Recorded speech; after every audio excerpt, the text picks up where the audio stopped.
Our next speaker works on foresight in a slightly different way from Stuart and John, but fundamentally for the same reasons, which is to make better decisions today.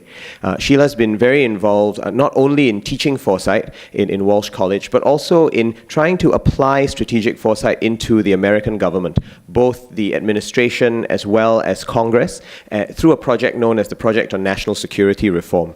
And she's therefore very much a kindred spirit of many of those of us in Singapore who do strategic planning and foresight as well, as we try and ponder what might be out there in the next 50 years. So Sheila's going to share some thoughts with us from her work now. Sheila. Well, I want to thank Jan and Aaron and certainly the organizers of this conference, because I think it was just brilliant. I was privileged to spend time here in Singapore studying the use of foresight as it's used within the Prime Minister's office and throughout the government as part of a Fulbright scholarship in 2011.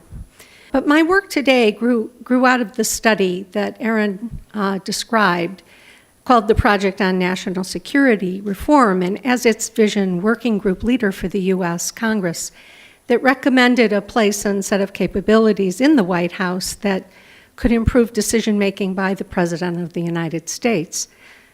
Called the Center for Complex and Strategic Decisions, it's being prototyped today, and no matter what happens on November 8th, the United States is going to need this set of capabilities now more than ever.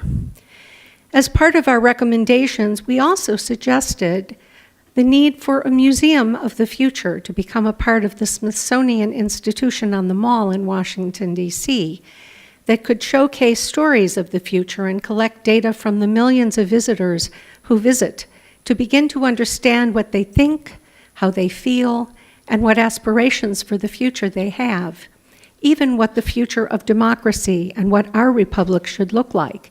And are there new forms of governance that we should be experimenting with to live in a very different future from our past? One of the most useful approaches we're using is a foresight tool in the creation of what we call visionarios, which are stories developed using a disciplined foresight process that marries the art of storytelling and the science of complexity in systems.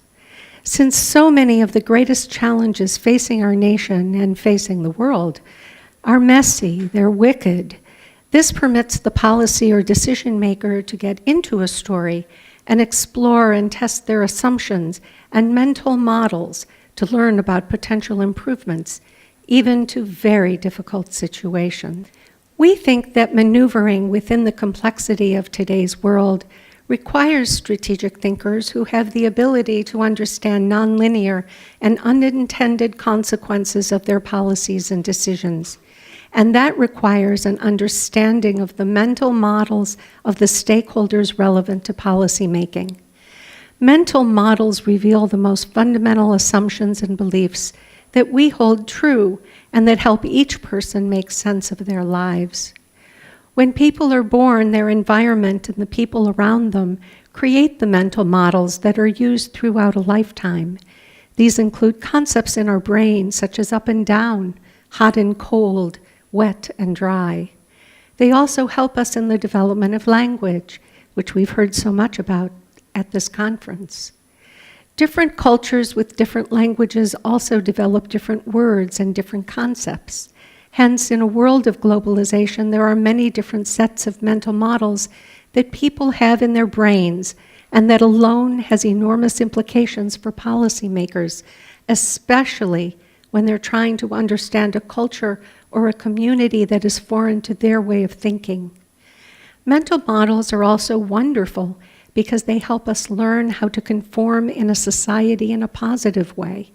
They teach us the values that should be inculcated and lived by, and what behaviors are expected, such as go to the work, pay your bills, obey the law, things like that. They're essential to any civilization. But mental models also have a downside.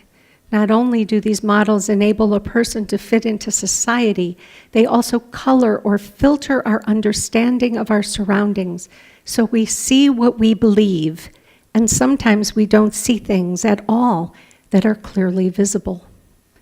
Many people only feel comfortable within their mental model.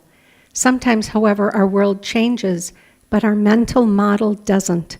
And when that happens, our mental models can make it difficult to adapt enough to solve problems in the new world.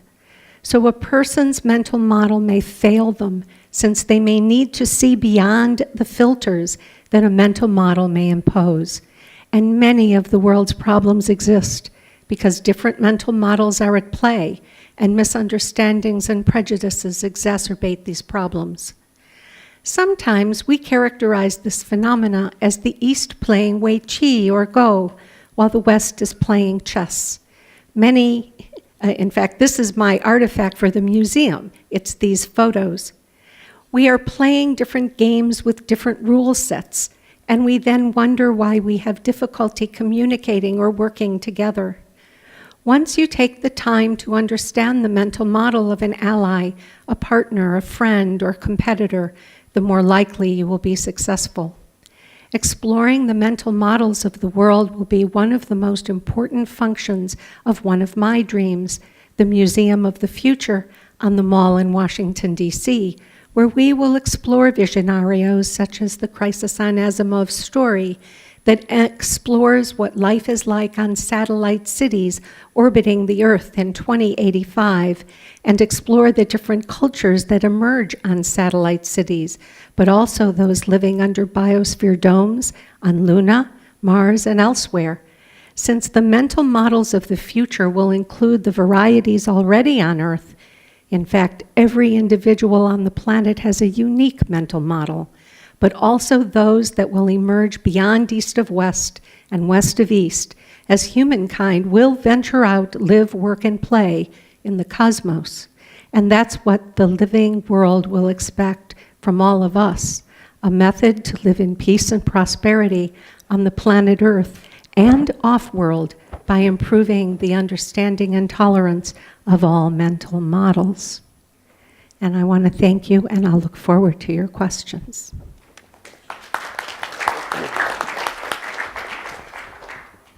Thank you very much, Sheila.